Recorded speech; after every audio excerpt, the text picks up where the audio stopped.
各位觀眾好，今天我們繼續講趙尚志的故事。一個被開除的人為什麼會重新成為抗聯司令？上一期我們講到巴巖游擊隊的覆滅，一支出發時接近1000人的隊伍，在地方農民武裝的連續阻擊下，只剩下個60-70人。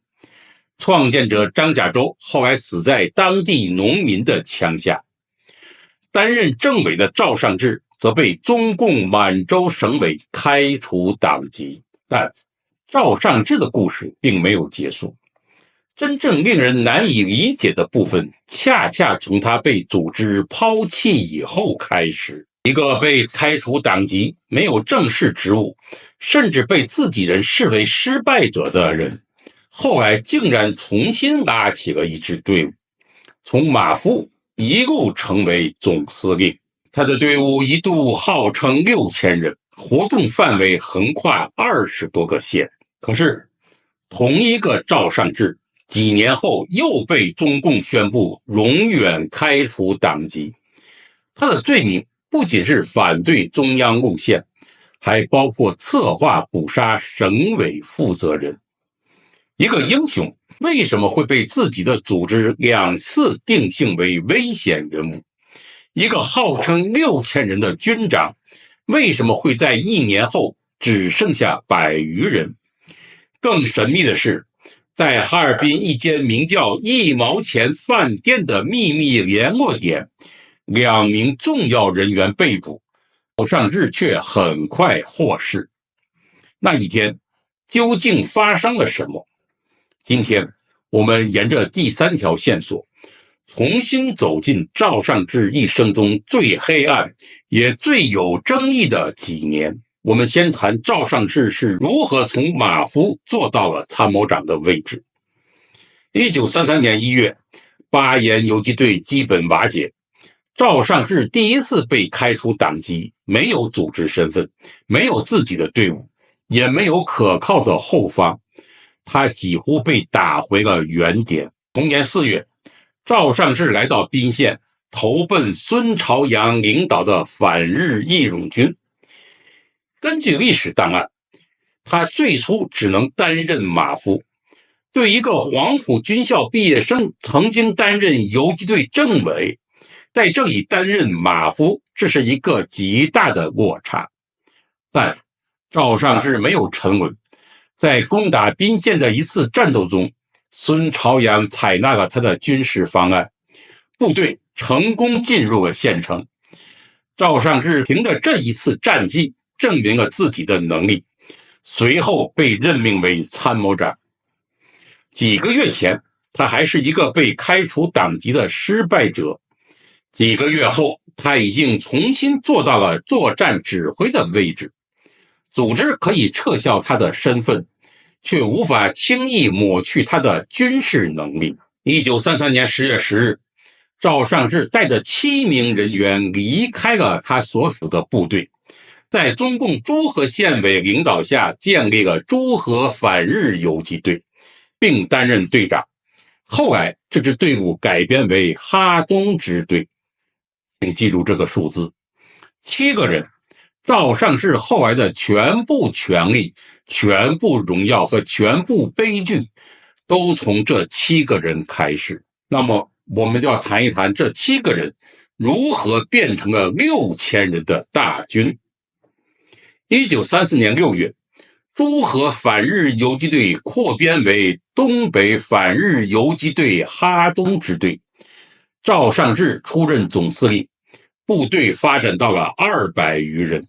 這時，中共滿洲省委內部的人事已經發生了變化。1933年堅持處分趙尚志的部分負責人陸續調離，而趙尚志手中已經有了一支能夠實際作戰的隊伍。1935年1月12日，中共做出了恢復趙尚志黨籍的決定。這究竟是組織重新審查以後確認原處分錯誤，還是現實力量改變了政治判斷？歷史檔案沒有提供足以證明動機的內部文件。但時間上的巧合非常明顯。趙尚志沒有兵時被開除，當他重新拉起200多人時，黨籍又回來了。這讓人不得不追問，究竟是黨籍帶來了軍隊，還是軍隊帶回來的黨籍？1936年8月，趙尚志出任東北抗日聯軍第3軍軍長，下轄7個師，號稱6000餘人，活動於松花江兩岸20多個縣。7名起事者3年間變成了7個師，僅從紙面數字看，這是趙尚志人生的巔峰。但號稱6000武裝，並不等於始終擁有6000名裝備完整、受統一指揮的正規戰士。抗聯番號、地方游擊人員、外圍組織和可實際投入的戰鬥人數之間，可能存在着巨大的差異。因為僅僅1年之後，這支號稱6000人的部隊就只剩下了100餘人。那麼我們就要問，6000人武裝消失後，誰該負責呢？根據歷史檔案，趙尚志部在與關東軍、滿洲國警察和地方治安力量的連續交戰中遭受重創，嚴寒、封鎖、補給困難，根據地喪失和人員離散，共同把第3軍推向了崩潰。6000人到100，不只是一次敗仗，而是整個組織體系的崩塌。那些登記在冊的師和團，究竟有多少真實兵力？多少人戰死？多少人被俘？多少人逃散？又有多少人只是名義上被計算在內？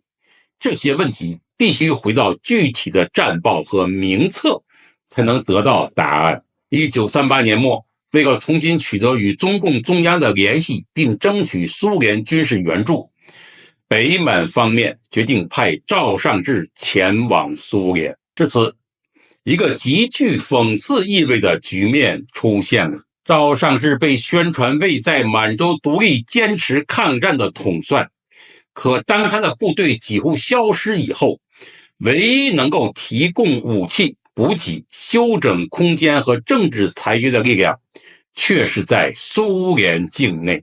趙尚志需要蘇聯，但蘇聯方面是否信任趙尚志？中共北滿省委需要他的軍事才能，卻又害怕他的獨斷和懷疑。部隊越衰弱，內部權力鬥爭反而越尖銳。而下一場衝突不再是處分，也不再是爭論，他以一聲槍響結束。死者是總司令部副官長齊致宗，開槍的人正是趙尚志。1939年前後，抗聯損失慘重，總司令部副官長齊致宗與趙尚志之間發生了激烈衝突。中共黨史稱，爭執中趙尚志拔槍將齊致宗擊斃。這起事件的具體經過、起因和是否存在的緊急危險，應該依據當事人的口供、組織調查和同期記錄來核實。但無論細節如何，一名高級幹部死在另一名最高指揮者的槍下，都不可能只是被視為普通的內部爭執。趙尚志為什麼認定齊致宗構成了威脅？是軍事路線衝突，是對蘇聯背景的懷疑，還是擔心對方奪權，或者是認為內部已經出現了間隙？1940年初，中共北滿省委召開常委會，做出了關於永遠開除趙尚志黨籍的決定。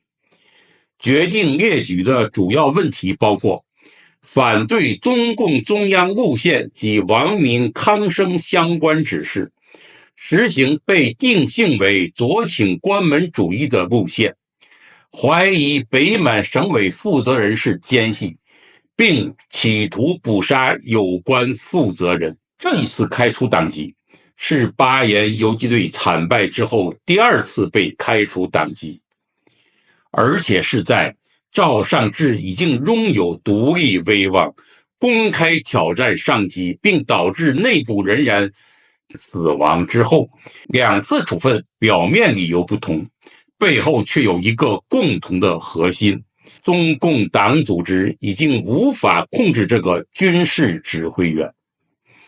處分文件中還有一句看似普通，實則異常關鍵的話：尊重兄弟黨的建議。那麼我們就要問一問，兄弟黨的建議究竟意味着什麼？北滿省委後來在復信中強調，開除趙尚志並不是因為認定他是奸細，而是因為他在下江地區存在着被定性為反黨的活動。中共復信還稱，省委根據上级黨的建議，尊重兄弟黨的建議，並經過多數同志討論，決定只取消處分中的永遠二字，其他內容不予減輕。這裡需要把事實和推論分開。文件中的兄弟黨是否明確是指蘇聯共產黨或共產國際，不能僅憑一句話就直接認定某個人必然是蘇共黨員。但是在當時的環境和中共與共產國際體系和蘇聯遠東戰略的背景之下，蘇聯意見能夠影響滿洲地區中共組織的幹部處分，並不是一個可以輕易忽略的問題。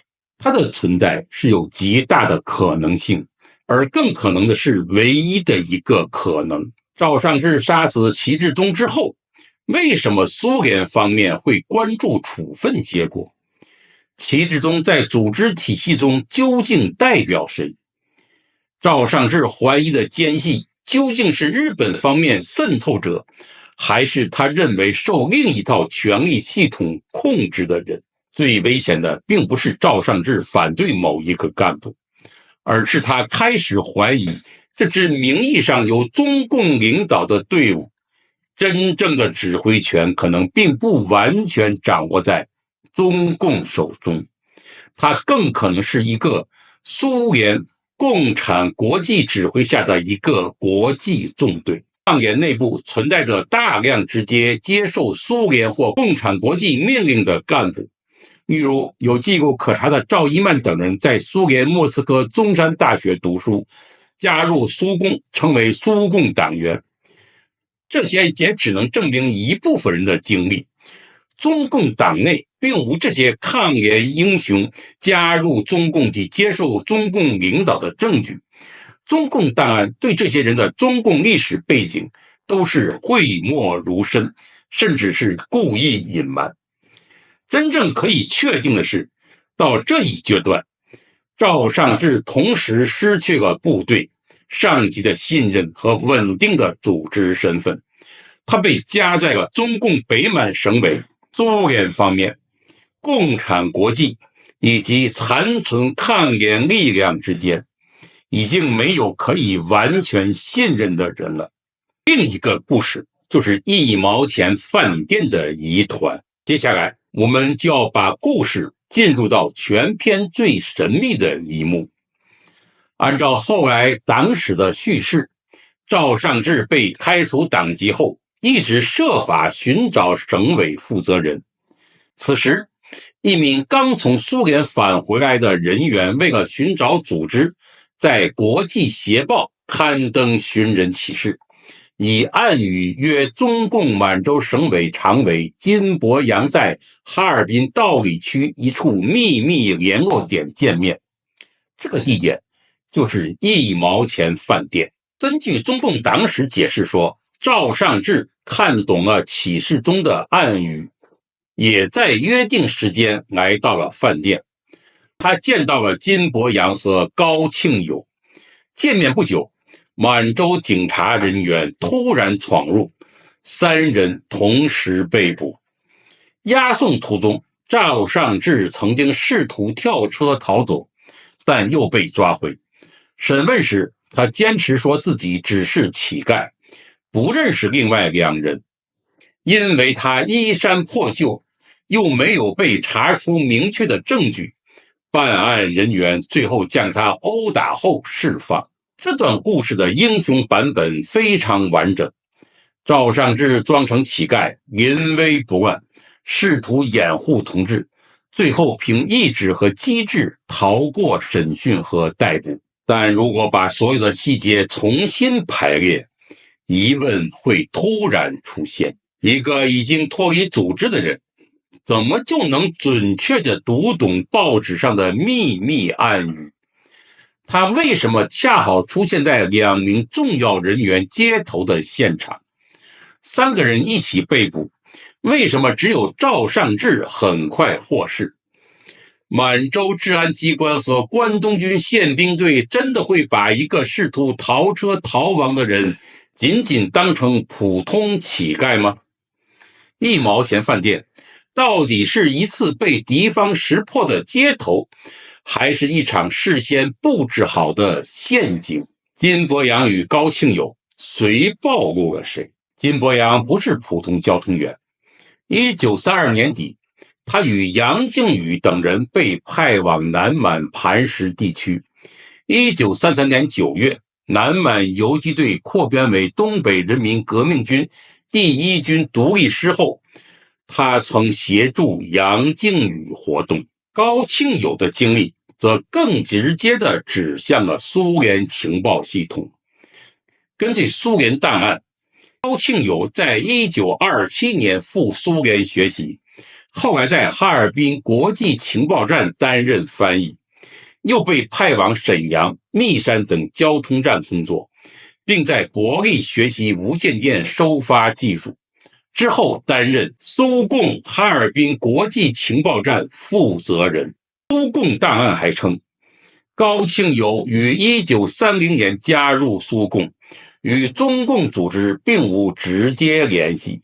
1933年奉調返回蘇聯後被捕，1934年被蘇聯遠東安全機構判處死刑，並在伯力執行。如果這一經歷準確，那麼1毛錢飯店裡出現的並不只是3名普通地下黨員，而是中共滿洲組織、蘇聯遠東情報系統與一個被開除黨籍的軍事人物同時交匯，同時出現，真正的謎團由此改變了。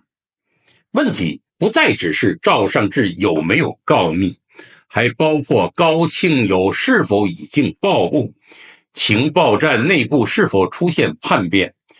這次接頭究竟是誰安排的？查找了蘇聯解密文件，蘇共後來分析認為案件中存在着告密，並懷疑高慶友向滿洲國投降，成為雙重間諜，從而導致哈爾濱蘇聯情報網絡遭到破壞。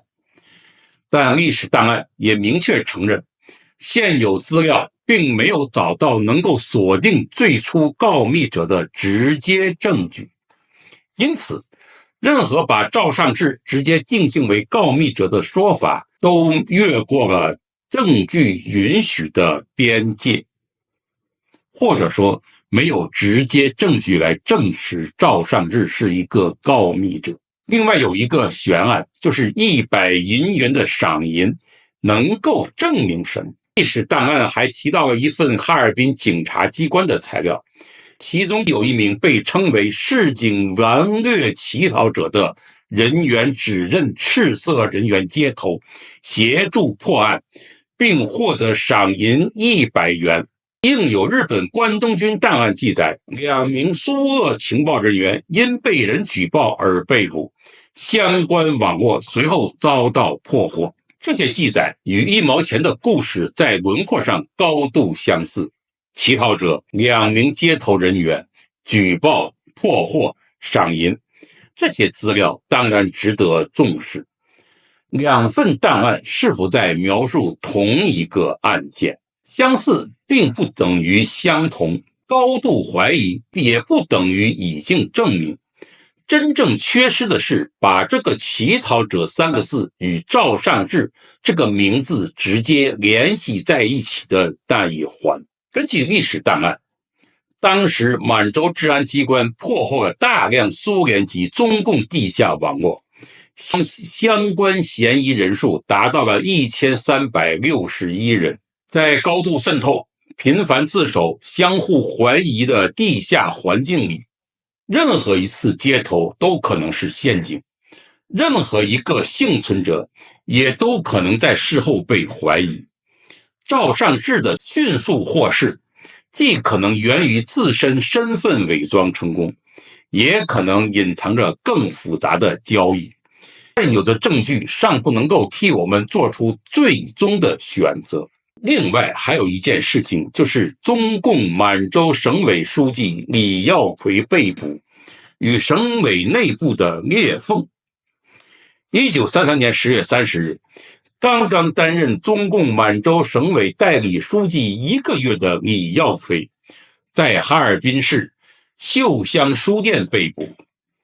根據中共黨史稱，當時他可能正在與中共中央交通人員接頭，而接頭人的身份並沒有出現在任何現存的記錄當中。李耀奎被捕，滿洲省委隨後派宣傳幹部滿洲東省特別區域第2中學教師王柱設法營救。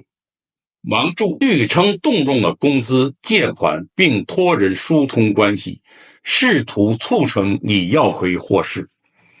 1934年4月，中共滿洲省委組織又因內部人員告密遭到嚴重破壞，王柱也被捕。滿洲報告的調研人員查到了當時的濱江時報、國際協報、盛京時報、滿洲日報、哈爾濱日日新聞以及大阪朝日新聞滿洲版等報刊。在這些報刊報道中反覆使用了內訌導致赤社組織被破獲的表述。中共滿洲省委內訌是一條重要的線索，但它依然只能證明組織內存在衝突或告密，並不能自動證明告密者就是趙尚志。然而時間線令人不安，趙尚志被開除黨籍，1毛錢飯店街頭遭到破獲，李耀奎被捕，隨後滿洲省委受到更大規模的破壞，幾件事相繼發生，報紙又將原因指向中共滿洲省委內訌是內部問題，而隨後不久，趙尚志又獲得了平反。這些線索像幾塊能夠被彼此靠近的拼圖，卻始終缺少中央那一塊。誰在向誰復仇？誰在為誰工作？又是誰在後來有意留下了一片空白？沒有閉合的證據鏈，為什麼更加可怕？現有歷史檔案材料上看，可以提供3種解釋。第一種解釋是黨史版本，趙尚志偶然看懂暗語，為保護同志假扮乞丐，並憑機智獲釋，隨後對他的懷疑是組織鬥爭造成的不白之冤。另一種解釋是情報網絡內部已經被滲透，高慶勇或其他人員暴露，滿洲治安機關掌握接頭地點，趙尚志只是碰巧捲入，僥倖脫身。第3種解釋也是最具衝擊力，但尚未被直接證據證明的解釋。趙尚志在遭到中共開除之後，為了洩憤、自保或其他目的，向滿洲治安機關關東軍憲兵提供了線索，並以乞討者身份獲得了賞銀。3種解釋中，沒有任何一種已經取得完整閉合排他的證據鏈。但最值得關注的歷史事實是，中共後來可以為大量受處分幹部平反，卻讓趙尚志被開除黨籍的狀態延續了40多年，直到1982年才正式恢復。這40多年的沉默究竟說明了什麼？是檔案丟失？是內部權力鬥爭？還是蘇聯方面的長期疑慮？還是有一些不能公開的材料始終壓在趙尚志的名字上面？歷史研究最危險的誘惑是把疑問直接寫成答案，但歷史研究最重要的責任也不是因為證據殘缺就停止追問和調查。趙尚志可以是英勇的軍事指揮官，也可以是性格激烈、不斷懷疑同僚的人。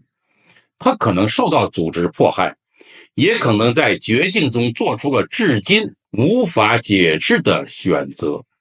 真實的人從來不會像教科書那樣雕塑的只是一個面孔。當我們掀開滿洲歷史，真正需要揭開的不只是某一個英雄是否完美，而是抗聯、中共滿洲省委、共產國際和蘇聯情報系統之間究竟存在着怎樣的指揮、利用、猜疑與清洗？誰是最高指揮者？誰是滿洲利益的獲得者？各位觀眾，趙尚志的一生留給我們的或許不是一個簡單的英雄或叛徒的答案，而是一宗至今沒有結案的歷史疑案。如果您希望我們繼續追查一毛錢飯店、金博洋、高慶友以及李耀奎被捕案件的原始檔案，請點讚訂閱，並把這一期節目分享給更多願意面對複雜歷史的人。同時，我也請各位觀眾將你們的分析和推論寫在留言。下一期我們將繼續從檔案出發，尋找滿洲被消失和被掩埋的歷史。各位觀眾，我們下期節目再見。